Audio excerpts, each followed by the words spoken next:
অর্থনৈতিক অবস্থা ভালো না।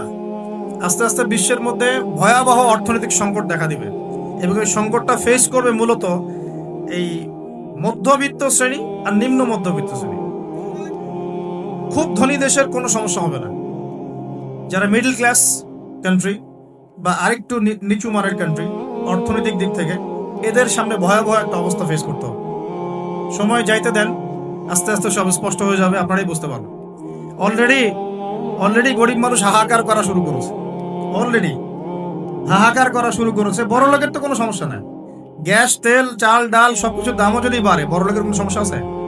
আমার তো কোনো সমস্যা নাই, আমি তো খেতে পারতেছি, কোনো না কোনো ভাবে খেতে পারতেছি। কিন্তু যে কৃষক মজুর শ্রমিক, হ্যাঁ, যারা গরিব মানুষ, এরা তো আমার মতো না।